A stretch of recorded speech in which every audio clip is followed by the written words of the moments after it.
Good morning dear students. आप लोगों को मैं एक खूब अच्छी जो चर्चित है क्या है, इस समय बहुत ही सुर्खियों में है क्या, आपका जी 20 जो है बहुत सुर्खियों में है।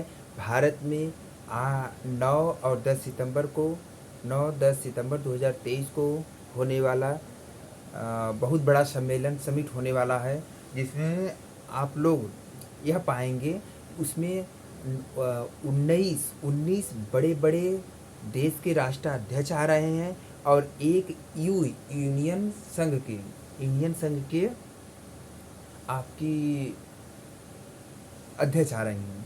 तो राष्ट्राध्यक्ष और ये सब आएंगे तो क्या होगा, भारत में इससे लोगों का जुड़ाव बढ़ेगा कि भारत में क्या क्या चीज़ें हैं। अलग अलग तरीके से क्या नाम है, हथकरघा का और अलग अलग तरीके से सबका उसमें दिखाया गया है। जिस तरह से दिखाया गया है कि मानव सजीवता को वर्णन करता है।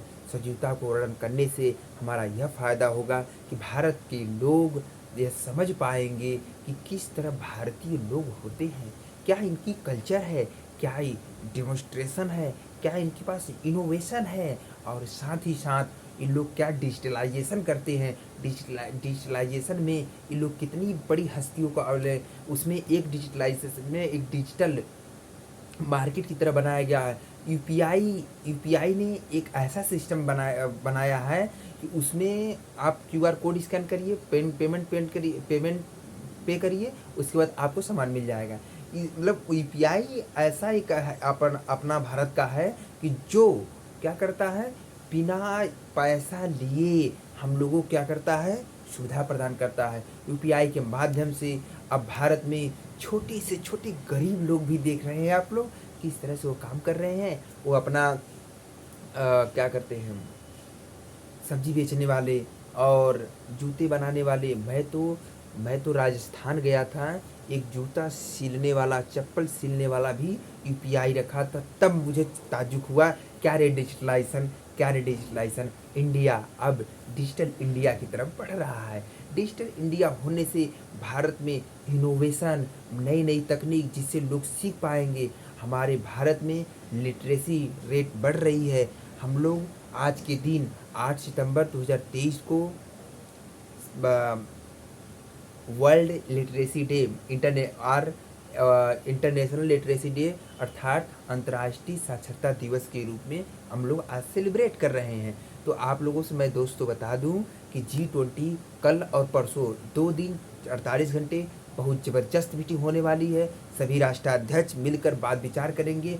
उसमें उत्तर प्रदेश के प्रत्येक सीएम को इनवाइट किया गया है और साथ ही साथ हमारे पूर्व प्रधानमंत्री मनमोहन सिंह एंड पूर्व प्रधानमंत्री देवेगौड़ा जी, ये दोनों लोगों को इनवाइट किया गया है। और सभी कैबिनेट मंत्री के सदस्य और राज्य मंत्री के सदस्य और उसमें अलग सभी सचिवगढ़, सभी लोग इसमें इनवाइट हैं। लगभग भारत के मंडपम में 13,000 सीटों की व्यवस्था की गई है कि जिसमें लोगों की दिक्कत एकदम न हो।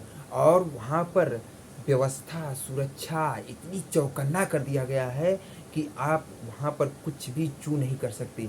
वहाँ पर इस तरह की इतनी व्यवस्थाएं कर दी गई है कि आप पूछिए मत। दोस्तों, मैं आप लोगों को बता दूं, G20 कल परसों जो होने वाला है, वो उससे भारत को एक पावरफुल्ली मजबूत राष्ट्र के रूप में, वसुधैव कुटुंबकम, वन अर्थ वन फैमिली के रूप में एक भारत, नया न्यू भारत के रूप में निकलेगा। जिस तरह से हमारा भारत एक अच्छी तरीके से अपने इकोनॉमिक ग्रोथ रेट को क्या कर रहा है, बढ़ा रहा है। माननीय प्रधानमंत्री नरेंद्र मोदी जी ने बताए थे कि हमारा भारत इंडिया 5 इकोनॉमी कंट्री बन गई है। तो भारत का लक्ष्य है कि अपना भारत 3rd इकोनॉमी का इंडिया जल्द ही बनने वाली है।